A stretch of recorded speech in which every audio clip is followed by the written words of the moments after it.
नमस्कार, मैं हूं बालकृष्ण फरेजा। आप देख रहे हैं डेली लाइव। आइए शुरुआत करते हैं आज के मुख्य समाचारों की। भारतीय जनता पार्टी कार्यकर्ताओं ने कलेक्ट्रेट के समक्ष निकाली विशाल जन आक्रोश रैली। राज्य सरकार की जन विरोधी नीतियों के खिलाफ संघर्ष करने का किया आह्वान। टाउन पुलिस पर बर्तन मांजने वाली मां बेटी से बेरहमी से मारपीट करने का आरोप। पीड़ित के परिजनों ने टाउन थाना का किया घेराव। गर्भपात के बाद मौत का शिकार हुई युवती के शव का पुलिस ने पोस्टमार्टम करा, शव सौंपा परिजनों को। राज्य चिकित्सालय के समक्ष चल रहा धरना गुरुवार को 14वें दिन भी जारी रहा। गुरुवार को लैब टेक्नीशियन संघ ने दिया धरने को समर्थन। जंक्शन स्थित राजकीय उच्च प्राथमिक विद्यालय में किया गया मंत्रालय कर्मचारियों की खेलकूद प्रतियोगिता का आयोजन। और अब समाचार विस्तार से। राज्य सरकार की जन विरोधी नीतियों सहित अन्य मुद्दों को लेकर भारतीय जनता पार्टी कार्यकर्ताओं ने गुरुवार को जिला मुख्यालय पर जन आक्रोश रैली निकाली।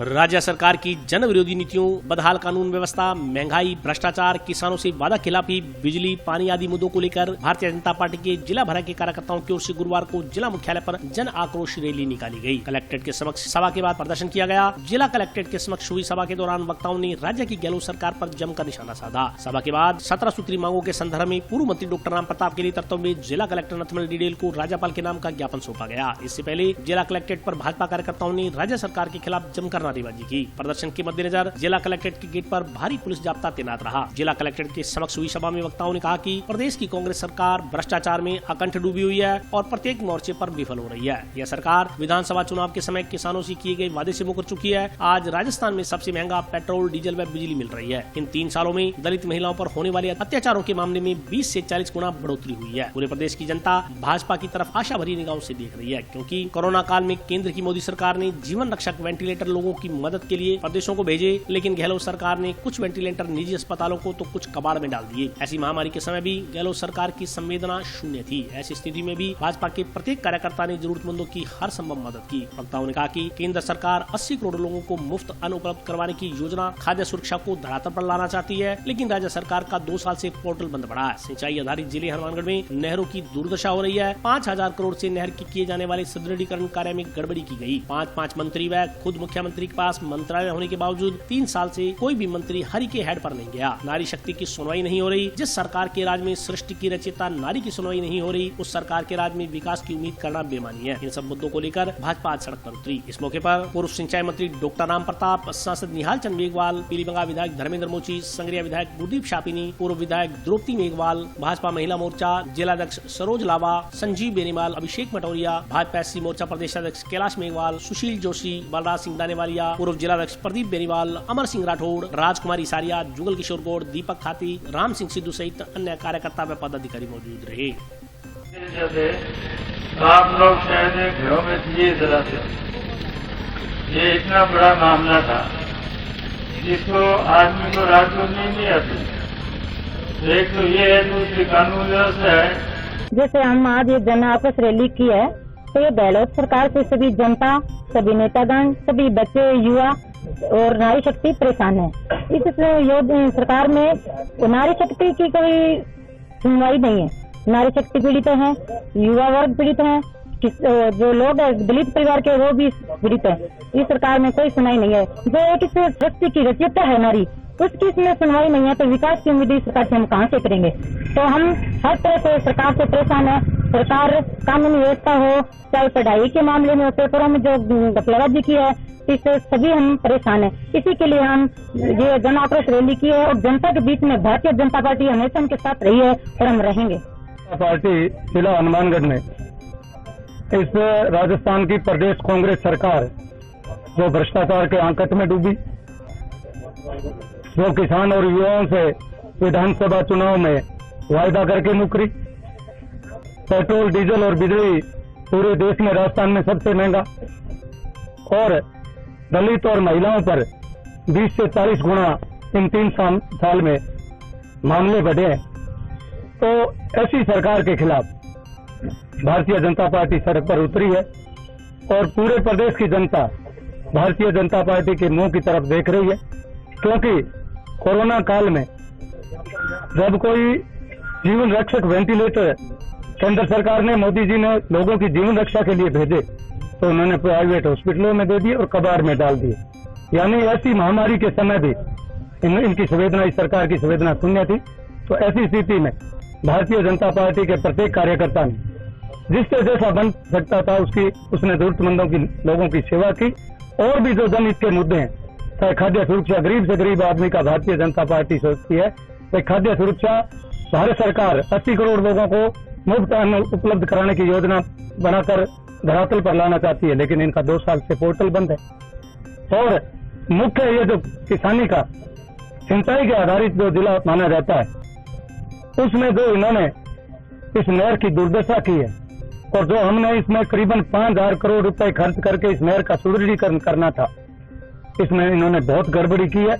5 इनके मंत्री, खुद मुख्यमंत्री के पास ये मंत्रालय, लेकिन आज मैं दावे के साथ कह सकता हूं कि 3 साल से इनका कोई हरीके हेड, इनका कोई मंत्री नहीं गया। पिछले दिनों एक बैठक में इनके सेक्रेटरी के मुंह की तरफ देख रहे थे, उदयलाल आंजना जी, तो मैंने कहा कि जब इन सेक्रेटरियों से ये सारी जनता का शासन चलता तो ये फिर चुनाव और सरकार किस लिए, इसका इनके पास कोई जवाब नहीं था।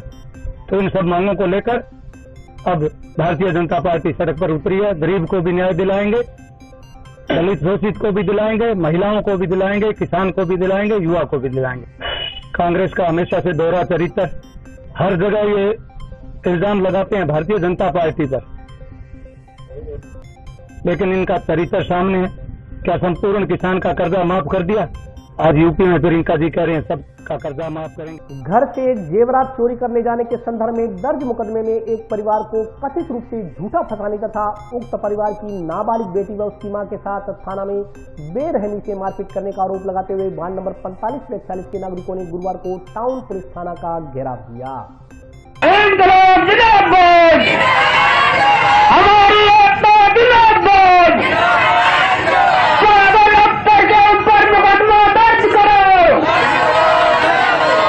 घर से सोने चांदी के जेवरात चोरी कर ले जाने के संदर्भ में दर्ज मुकदमे में एक परिवार को कथित रूप से झूठा फंसाने तथा उक्त परिवार की नाबालिग बेटी व उसकी मां के साथ थाना में कथित रूप से मारपीट करने का आरोप लगाते हुए वार्ड नंबर 45/46 के नागरिकों ने गुरुवार को टाउन पुलिस थाना का घेराव किया। साथ ही धरना देकर पुलिस प्रशासन के खिलाफ जमकर नारेबाजी की। मारपीट करने वाले दोषी पुलिसकर्मी व झूठा मुकदमा दर्ज करवाने वाले मकान मालिक के खिलाफ कार्रवाई करने तथा इस मुकदमे को वापस लेने की मांग की गयी। इन मांगों को लेकर वार्डवासियों ने पुलिस थाना के समक्ष धरना दिया। घेराव प्रदर्शन में अधिकांश महिलाएं थी। इस दौरान महिलाओं ने कुछ देर तक पुलिस की गाड़ी थाना परिसर से बाहर नहीं निकलने दी। महिलाएं गाड़ी के आगे खड़ी होकर नारेबाजी करती रही। पुलिस की समझाइश के बाद उन्होंने गाड़ी जाने दी। इस मौके पर वार्ड नंबर 46 के नागरिकों का कहना था कि एक मकान मालिक की ओर से चोरी करने के आरोप में टाउन पुलिस थाना में मुकदमा दर्ज करवाने पर जांच अधिकारी उनके मोहल्ले से 10 वर्षीय बच्ची को उठाकर थाना ले गया और उसके साथ बेरहमी से मारपीट की। मारपीट करने से वह बच्ची बेहोश हो गई और उसे अस्पताल में भर्ती करवाना पड़ा। परिजनों के पास बच्ची की मेडिकल रिपोर्ट है। उनका कहना था कि शहर में अन्य जगह भी चोरियां, छीना झपटी, लूट सहित अन्य आपराधिक वारदातें हो रही हैं, लेकिन पुलिस उन मामलों में कोई कार्रवाई न कर हाथ पर हाथ धरे बैठी रहती है। इस मामले में एक मकान मालिक की झूठी शिकायत पर मासूम बच्ची को उठाकर थाना ले जाकर बेरहमी से मारपीट की, जो बर्दाश्त से बाहर है। कानून में यह कहीं नहीं लिखा कि 10 साल की मासूम बच्ची के साथ इस तरह की जाति की जाए। इससे आम जन का पुलिस के ऊपर से विश्वास उठ रहा है। वहीं बालिका की मां ने बताया कि उसके बच्चे वार्ड नंबर 20 में घर में काम करने जाते थे। मकान मालिक ने उसके 3 बच्चों पर घर से 12 लाख रुपए के जेवरात चोरी करने का झूठा आरोप लगाते हुए पुलिस थाना में मुकदमा दर्ज करवा दिया। मकान मालिक की सूचना पर पुलिस उसकी 10 वर्षीय बेटी को स्कूल से उठाकर थाना ले गई। मकान मालिक ने उन्हें भी अपने घर बुलाकर कहा कि उनकी बेटी ने घर से जेवरात चोरी किए हैं। जब उसने कहा कि अगर उन्हें उनकी बेटी पर चोरी करने का शक है तो सीसीटीवी कैमरे की फुटेज देख लें, तो व्यापारी ने कहा कि कैमरा खराब है। अब वही मकान मालिक कह रहा है कि उसकी बेटी को चोरी करते वक्त की फोटो कैमरे में आई है। उसकी बेटी पर्स खोलती नजर आ रही है, लेकिन मकान मालिक ने वह फोटो या कोई सबूत उन्हें नहीं दिखाया। पुलिस ने उसके साथ बुरी तरह से मारपीट की। इसके बाद उसकी मां को भी पुलिस उठाकर थाना ले गई। दोनों माँ बेटी के साथ बेरहमी से मारपीट की गई। मारपीट से उसकी बेटी बेहोश हो गई। उसके बाद समाज के लोग थाना पहुंचे और रात्रि को बेटी व उसे वहां से घर लेकर गई। पीड़िता की मां का कहना था कि उसकी बेटी ने चोरी नहीं की, उनके खिलाफ झूठा मुकदमा दर्ज करवाया गया।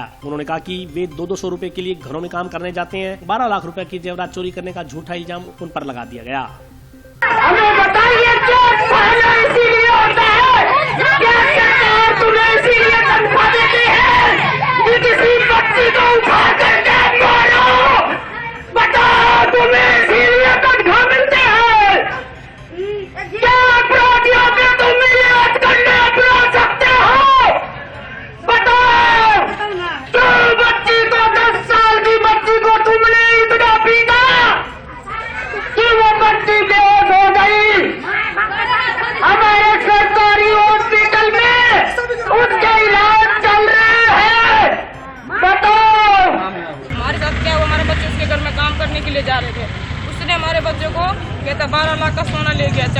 हमारे बच्चे स्कूल गया, उसके काम करके 8 बजे हमारा बच्चा स्कूल में था। स्कूल से हमारे बच्चे को चक के उसने घर पे ले गए। घर पे ले जाने बाद उसने कहता हमारा सोना गुम हो गया, तेरा बच्चा चक के ले गया है। हमने शाम को हम लोगों को घर पे बुलाया, हम लोग उनके घर गए। हमने कहा हमारा बच्चा तो ऐसे काम किए नहीं, आपके पास कैमरा है तो आप कैमरा चेक कर लो, हमारे बच्चे पर अगर ज़्यादा शक है तो। उसने बोला हमारा कैमरा खराब है। अब कह रहे क्या आपका बच्चा का फोटो आया हुआ है हमारे कैमरे में, आपका बच्चा मेरा पर्स खोल रहा है। जब पर्स खोल रहा है तो वो सबूत तो हमें देंगे ना, जब आपका बच्चा मेरा पर्स खोल रहा है। वो पर्स नहीं दे रहे। हमारे बच्चे को 16 तारीख को स्कूल से चकवा के हमारे बच्चों को यहाँ भर्ती यहाँ पकड़वा दिए गए। हमारे बच्चे को मारपीट किया तो हमारे बच्चे ने नाम ले लिया हमारा, जो हमारा मम्मी को भी पता है। हमको भी ला के हमसे कोई बातचीत नहीं, हमारे बस पीटने लग गए ला के। हमारे को एक पहले तो बिठा के फिर पाटा लेके पूरे दोनों हाथों पे मारा, फिर लिटा के लेडीज ने इस पे लात रख के पुलिस वालों ने पाटा से मारा है। बेटी को मारा है, बेटी को भी लिटा दिया पेट पे लात रख के, और बेटी को भी पट्टे मारा। मेरी बेटी बेहोश हो गया था यहाँ पे। फिर हमारे बच्चे को घर हमारे साथ में हमारे समाज पूरा आके लेके गए हमको रात को एक लिए हमारे घर पे। नहीं किया हमारे बेटी ने चोरी, झूठा मुकदमा कर रहे हैं ना। 200 रुपए के लिए काम करने जा रहे सारे दिन छोटे छोटे बच्चे छोड़ के।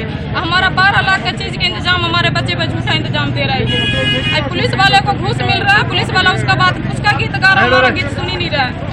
आज जो हमारे थाने के आगे ये मातृशक्ति जो एकत्रित है, वो हनुमानगढ़ टाउन के जो ये पुलिस थाना है इसके खिलाफ है, क्योंकि इस पुलिस थाना के एक पागल पुलिस अफसर ने हमारे मोहल्ले से 16 तारीख को एक बच्ची को गिरफ्तार किया जिसकी उम्र 10 साल है, और उस बच्ची को इतना पीटा कि वो बच्ची बेहोश हो गई और अपने महात्मा गांधी हॉस्पिटल में जो है वो भर्ती हुई। हमारे पास मेडिकल रिपोर्ट। इसीलिए आज इस प्रदर्शन के जरिए हम मांग करते हैं कि उस पुलिस वाले के ऊपर मुकदमे दर्ज हो, और उस माणिये के ऊपर जिन्होंने झूठे मुकदमे उस बच्ची के ऊपर लगाए हैं, पैसे दे करके मुकदमे लगाए हैं। क्यों ये पुलिस क्या और जगह क्या चोरी नहीं हो रही है, और जगह अपराध नहीं हो रहे हैं, उस जगह पर तो इन्होंने जो है हाथ पर हाथ धर के बैठे रहे, और एक 10 साल की बच्ची पर जो है इतना जो है अभी अपना डंडा चलाया है। तो डंडा आप वहाँ चलाओ जहाँ पर बड़े बड़े कांड हो रहे हैं। 10 साल की बच्ची पर आपने जो है इस तरह से उसको पीट करके क्या न्याय किया है आप हनुमानगढ़ के पुलिस पर कैसे जो है आम जन का विश्वास होगा और अपराधियों में भय होगा। आप तो अपराधियों के साथ इस हिसाब से भी मिले हुए हो भी, आपने झूठे मुकदमे उस बच्ची के ऊपर दर्ज कर लिए। अब प्रशासन से ये मांग करते हैं कि उस बच्ची के ऊपर जो लगे मुकदमे हैं उसको वापस लिए जाए। 10 साल की बच्ची है, कानून में ऐसा कोई प्रावधान नहीं है कि उस बच्ची को भी उठा करके और इतना पीटा जाए। मेडिकल रिपोर्ट है हमारे पास।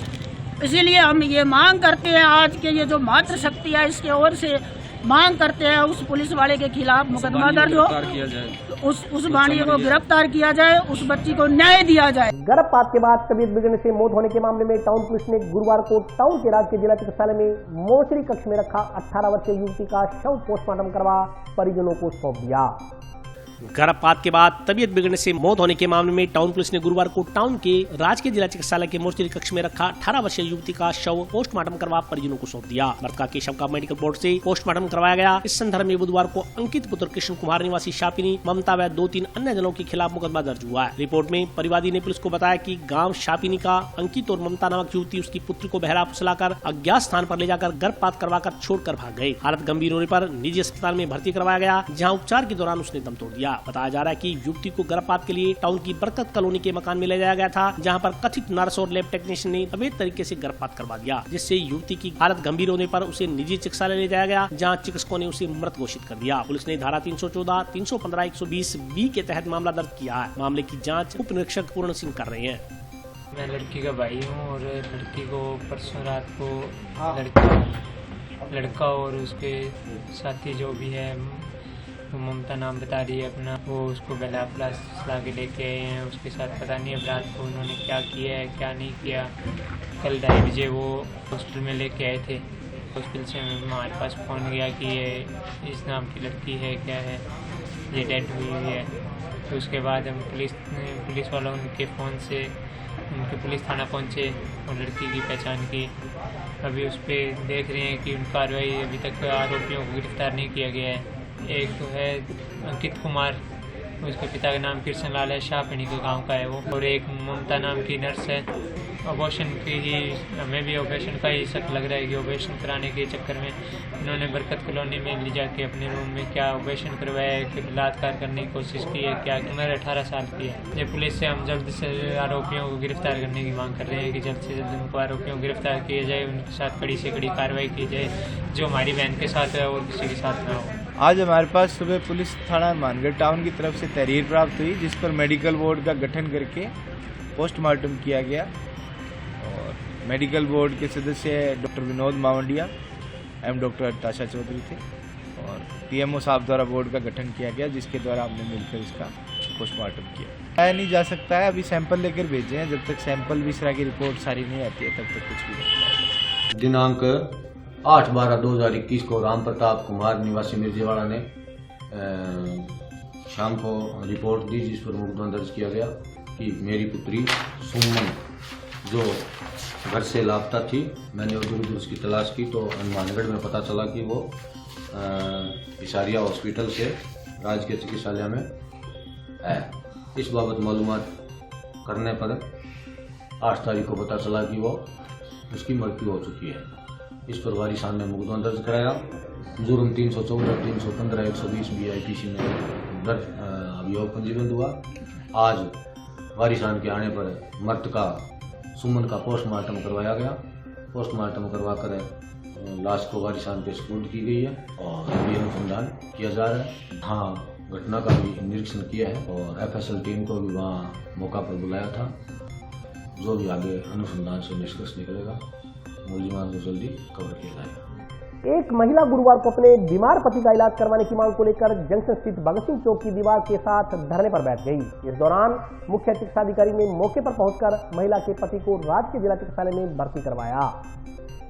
एक महिला गुरुवार को मेरा कसूर क्या है, मैं गरीब हूँ लिखा बैनर लेकर बीमार पति के साथ जंक्शन शहर के भगत सिंह चौक की दीवार के साथ धरने पर बैठ गई। उसने समुचित इलाज करवाने के लिए अपने बीमार पति को अस्पताल में भर्ती करवाने की व्यवस्था करने की मांग की। सूचना मिलने पर मौके पर पहुंचे मुख्य चिकित्सा अधिकारी ने मरीज को एम्बुलेंस की मदद से टाउन स्थित राजकीय जिला चिकित्सालय भिजवाया। इस पर उक्त महिला ने धरना उठा लिया। जानकारी के अनुसार अपने बीमार पति राकेश निवासी वार्ड नंबर 2 कुंजा के साथ शहीद भगत सिंह चौक की दीवार के पास मेरा कसूर है, मैं गरीब हूँ लिखा बैनर लेकर गुरुवार को धरने पर बैठी। महिला ने बताया कि उसके पति की हालत काफी गंभीर थी और जान बचने की उम्मीद नहीं थी। कुछ दिन पहले उसने अपने पति राकेश को टाउन के राजकीय जिला चिकित्सालय में भर्ती करवाया, लेकिन वहां उसकी कोई देखभाल नहीं की गई। इसके बाद वह अपने पति को टाउन में जंक्शन रोड स्थित महावीर अस्पताल में मैटरनिटी अस्पताल ले गई। उसके पति को ICU में भर्ती कर लिया। अस्पताल के डॉक्टरों ने करीब 35,000 रूपए का बिल बना दिया, लेकिन उनका परिवार आर्थिक रूप से कमजोर है, इतने रुपए नहीं दे सकता। उसने अपने 40,000 रूपए के जेवरात भी 10,000 रूपए में गिरवी रखे। अब उसके पास कुछ नहीं है। उसके 2 बच्चे भूखे प्यासे हैं। उसे किसी योजना का लाभ नहीं मिल पा रहा। बुधवार को CMHO व अन्य की ओर से हस्तक्षेप करने के बाद चिकित्सकों ने उसके बीमार पति को इलाज के लिए भर्ती कर लिया। महिला के अनुसार उसके पति का रोजाना चेकअप होना चाहिए था। बुधवार को चेकअप भी नहीं हुआ, न ही दवाई लिख कर दी गई। चिकित्सकों ने कहा कि उसके पति के फेफड़ों में पानी भरा हुआ है, लीवर भी खराब है। जितना इलाज उनसे हुआ उन्होंने कर दिया। अब वे किसी अन्य चिकित्सक के पास मरीज को ले जाएं। महिला के अनुसार उसके पास पैसे नहीं है, ब्याज पर लिए गए रुपए भी खर्च हो चुके हैं। अन्य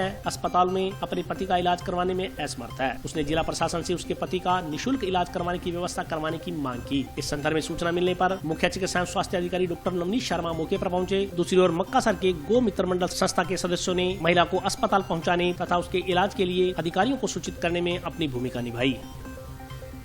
मैं यूपी के रहने वाले हैं सर।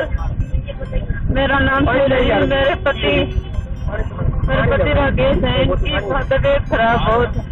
कल की बात दवाई इन्होंने जो थी वो लिखी भी नहीं बाहर। रोज चेकअप होता था, आज टेस्ट भी नहीं हुआ। डॉक्टर साहब बोला ठीक है और इनको ले जाओ और इनके फेफड़े में पानी है और क्या कहते लीवर भी खराब है, गुर्दे में भी है, पेट में पानी है। यहाँ इसका इलाज नहीं है। मैं पेट वाले डॉक्टर के पास ले जाओ, वहाँ उनका इलाज होगा। जितना मेरे से हो सका मैं किए और उन्होंने बहुत सीरियस थे। आज ऐसे है, ऐसे बैठे हुए हैं आप लोगों के सामने। नहीं ऐसी हालत में मैंने देखी नहीं रही इनकी ऐसी हालत होगी। 4 बोतल ब्लड भी चढ़ गया इनके ऊपर। अब जितना पैसा था मेरे ऊपर लग गया, मैं लगा चुकी हूँ सर। अब मेरे पास पैसे नहीं, जेवर भी बेच दी, किसी से भी आज भी पकड़े पैसे, वो भी लग गए, मेरे पास पैसे नहीं है। तो इस भाई की किसी ने फोन दिया, नंबर दिया, मैं इस भाई को मदद के लिए फोन करे। ये भाई आया मेरे से मदद के लिए, 5000 की मदद करी और 2 बोतल ब्रेड भी लिया उनके चढ़ाने वास्ते। फिर भी बोला बहन जितना होगा उतना मैं साथ देंगे। और आज तक ना आधार कार्ड का कोई लाभ मिला है, न पहचान पत्र का, न जन आधार का, कोई चीज का मेरे पास लाभ नहीं मिला है। और मेरे बच्चे भी भूखे बैठे हैं, आज तक न तो कोई राशन पानी है, न तो कोई रोटी देने वाला। बच्चे फोन करते रोते हैं। मैंने बोला जैसे होता बेटा वैसे करो। तो आज का मामला ये है सर, मेरे पास फोन आया भी, एक गरीबी परिवार है, आप मेरी मदद करो जी। इस बैंक साहब का, बैंक जी का कल मेरे पास फोन आया कि हमारी सर मदद करो। तो जब मैं इनके पास आया तो मुझे पता लगा कि इन्होंने 40,000 की पाजेब अपनी 10,000 में अपने पति को बचाने के लिए गिरवी रख दी। तो वहाँ से हम हॉस्पिटल में गए तो डॉक्टर साहब ने बोला महावीर हॉस्पिटल में कि सर हम जितना होगा, मैंने बोला मैं संस्था से हूँ, तो क्या जितना होगा हम उनकी मदद कर देंगे। दूसरे दिन PRO साहब आते हैं तो उन्होंने सारी छूट करवा दी। प्रशासन अधिकारी CMHO साहब ने भी फोन किया, वहाँ छूट हो गई। तो दूसरे दिन इनको छुट्टी दी जाती है, आपका मरीज ठीक हो गया, आप घर पे ले जाओ। 2 दिन पहले IUC में था और तीसरे दिन कहते हैं अभी इनको छुट्टी दे दी। तो मैंने इनको बोला भी अब एक इलाज है भगत सिंह चौक चलो, क्यों हनुमानगढ़ में हॉस्पिटल खत्म हो चुके हैं, है ही नहीं हनुमानगढ़ में हॉस्पिटल। क्यों जो मरीज बीमार हुआ बीकानेर रेफर कर दो भाई, बीकानेर रेफर कर दो। चिरंजीवी योजना किसी लिए चलाई है, जिसको अगर गरीब की सुननी नहीं है तो फिर फायदा क्या। तो इनको यहाँ लेके हम आ गए और जब प्रशासन की नहीं सुनी थी, हम PRO साहब की नहीं सुनी तो हमारी कौन सुनेगा। और अभी वक्ता ब्रेक का हाजिर होता हूँ छोटे से ब्रेक।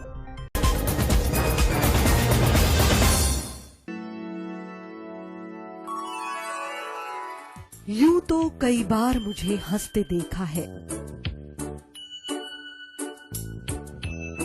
पर ये हंसी कुछ और है।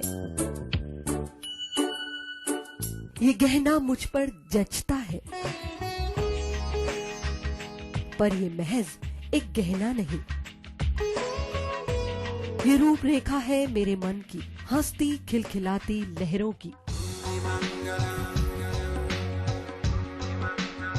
जो आतुर थी अब तक मुझ पर सजने को।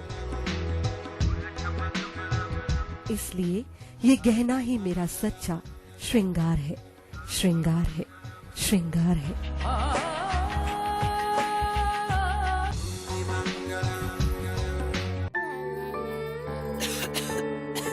दीदी ये देखो,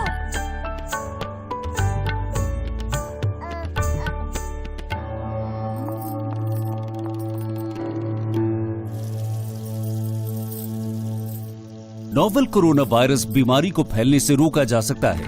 खांसी और छींक के बाद और बच्चे को छूने से पहले अपने हाथों को साबुन से धोकर इसे फैलने से रोक सकते हैं। वो डॉक्टर साहब हैं? भाई साहब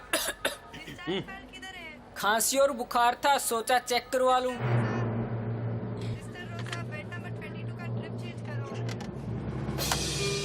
नोवेल कोरोना वायरस बीमारी को फैलने से रोका जा सकता है। बुखार के साथ खांसी और छींक होने पर तुरंत नजदीकी हेल्थ क्लिनिक या केंद्र जाएं।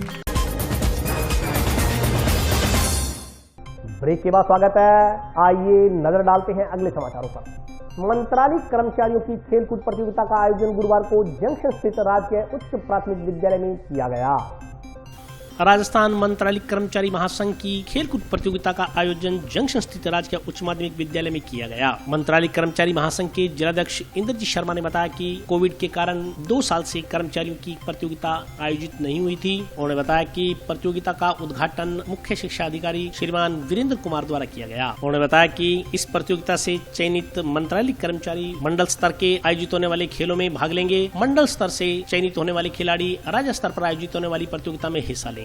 वक्ताओं ने कहा कि काम की दबाव की वजह से मंत्रालय कर्मचारियों के लिए खेलों में भाग लेना अति आवश्यक है। खेल प्रतियोगिताएं आयोजित होने से कर्मचारियों पर मानसिक दबाव में कमी आती है। उन्होंने बताया कि आज आरंभ हुई प्रतियोगिताएं 31 दिसंबर तक चलेंगी। बहुत धन्यवाद देते हैं इस चीज में, क्योंकि ये गेम का और सांस्कृतिक कार्यक्रम के लिए 2 दिवसीय इस विद्यालय में आयोजन के लिए रखा है। खेल को अपन खेल की भावना से ही खेलें, और वो है कि निश्चित रूप से खेल को अपन खेल की भावना से ही खेलेंगे। और आज मैं आप सभी का इसमें पहले से अभिनंदन का स्वागत करता हूँ। आज प्रथम दिन है हमारा, जैसा कि विदित है कि कोविड-19 की वजह से 2 वर्ष से आयोजित हुई और अभी निदेशक महोदय ने पत्र की और तुरंत से ये जो है आज प्रतियोगिता शुरू की गई है। इसमें हनुमानगढ़ जिले के शिक्षा विभाग के मंत्रालय कर्मचारियों की खेलकूद प्रतियोगिता के में श्रीमान CBO साहब का हम सभी अभिनंदन और आर्थिक स्वागत करते हैं। आज राजस्थान मंत्रालय कर्मचारियों की खेल कूद प्रतियोगिता जो कोविड-19 की वजह से 2 वर्ष से स्थगित थी, वो आज पुनः जो है शुरू की गई है। तो हम श्रीमान निदेशक महोदय का आभार करते हैं कि उन्होंने तुरंत प्रभाव से ऑर्डर कर दिए और आज हनुमानगढ़ जिले के शिक्षा विभाग के मंत्रालय कर्मचारियों की खेल कूद प्रतियोगिता का शुभारंभ श्रीमान वीरेंद्र कुमार जी CDO मुख्य जिला शिक्षा अधिकारी के द्वारा उद्घाटन किया गया। और सभी विद्यालयों के जो मंत्रालय कर्मचारी और CBO ऑफिस से और मुख्य जिला शिक्षा अधिकारी और जिला शिक्षा अधिकारी माध्यमिक और प्रारंभिक से जो मंत्रालय कर्मचारी हैं वो इस प्रतियोगिता में भाग लेंगे। उसके प्रांत जो है वो यहाँ से चयनित होकर के मंडल स्तर पर प्रतियोगिता का आयोजन किया जाएगा और उसके प्रांत जो है वो आगे राज्य स्तर पर जाएंगे। तो इस खेलकूद प्रतियोगिता के आरंभ से मंत्रालय कर्मचारी अपने जो है वो मानसिक तनाव और उनसे जो है निजात पा करके आगे अगले वर्ष 1 जनवरी तक जो है कार्यक्रम 31 नवंबर तक चलेगा। उसमें ये पूरा एंजॉयमेंट करेंगे और खेल की हेल्थ इज़ द वेल्थ पर अपना प्रोग्राम पूरा जारी करेंगे। श्री गुरु तेग बहादुर जी के शहीदी दिवस के उपलक्ष्य में सिख समाज द्वारा जंक्शन स्थित गांधीनगर में प्रभात फेरी निकाली गई। गुरु तेग बहादुर जी का शहीदी दिहाड़ा शुक्रवार को श्रद्धापूर्वक मनाया जाएगा। इस संदर्भ में गुरुद्वारा प्रबंधक कमेटी द्वारा जंक्शन में प्रभात फेरी निकाली जा रही है। इस संदर्भ में जानकारी देते हुए गुरुद्वारा के सेवादार ने बताया कि गुरु तेग बहादुर जी के शहीदी दिवस को लेकर गुरुद्वारा में धार्मिक कार्यक्रमों का आयोजन जारी है। इसी क्रम में जंक्शन में रोज प्रातः प्रभात फेरी निकाली जा रही है। गुरुद्वारा सेवादार ने बताया कि इसी क्रम में गुरुद्वारा में श्रद्धालुओं द्वारा पाठ रखवाए गए हैं। यह लड़ी 2 तारीख से प्रारंभ है और 11 तारीख को भोग डाले जाएंगे। उन्होंने कहा कि शहीदी दिवस के अवसर पर 11 तारीख को विशाल नगर कीर्तन निकाला जाएगा।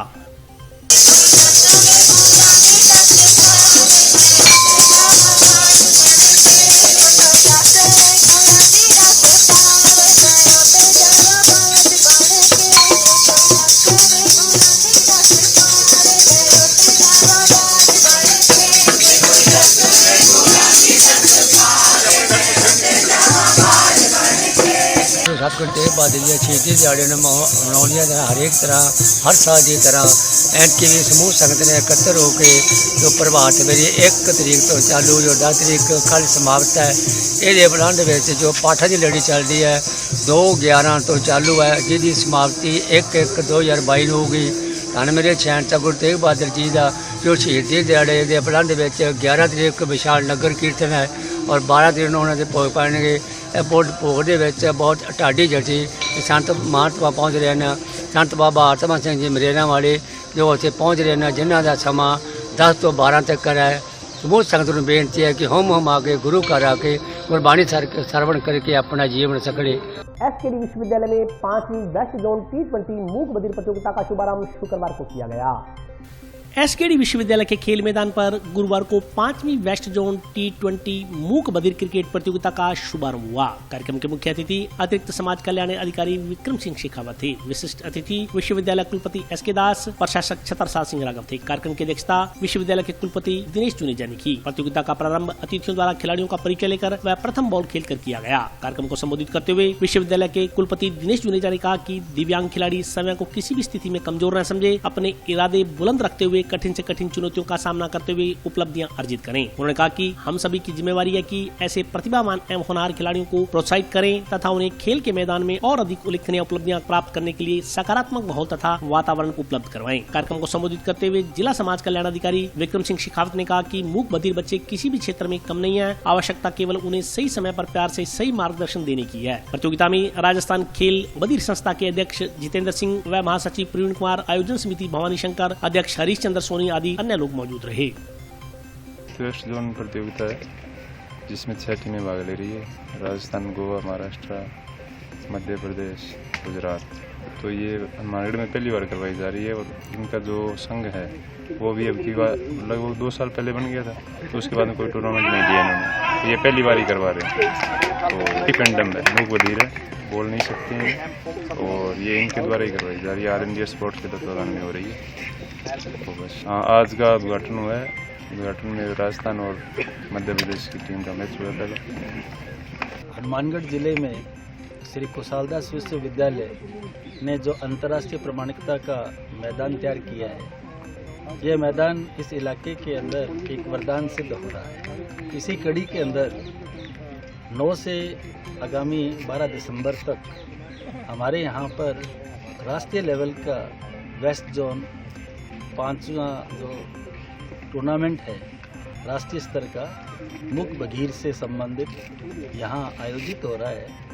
विशेष रूप से यहाँ के हनुमानगढ़ जिले की जो इकाई है उनको मैं साधुवाद और धन्यवाद दूंगा कि इन्होंने एसकेडी ग्राउंड को चिन्हित किया। विशेष रूप से डॉक्टर साहब का इसमें नतमल जी डिडेल सर का बहुत बड़ा इस आयोजन के अंदर योग रहा।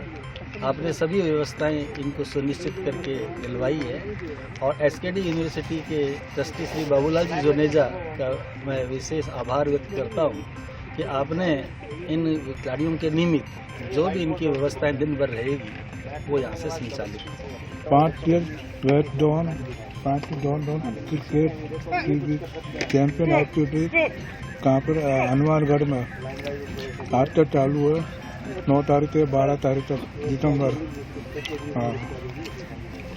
राजस्थान, गुजरात और महाराष्ट्र, गोवा, छत्तीसगढ़, मध्य प्रदेश आए हैं।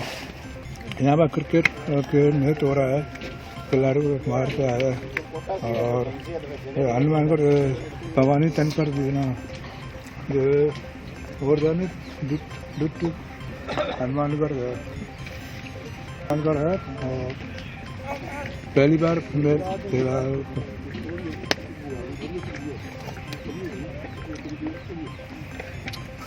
हनुमानगढ़ से आए, पहली बार आए। थोड़ा थोड़ा उससे दिक्कत है बस खेलना। अभी पहली बार और आगे बढ़ाएंगे। नॉर्मल में ना वो पति के लिए खिलाड़ी सब काम करता है, बहुत अच्छा काम करा। अगली बार और काम करा देंगे। टाउन स्थित राजकीय चिकित्सालय के समक्ष चल रहा संघर्ष समिति का धरना गुरुवार को 14वें दिन भी जारी रहा। गुरुवार को लैब टेक्नीशियन संघ ने धरने को अपना समर्थन दिया।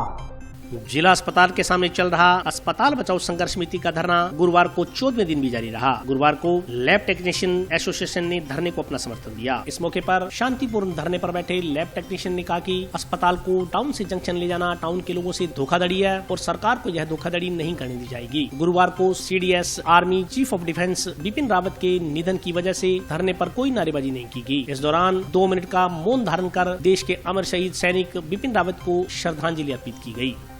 आज हम UN की तरफ से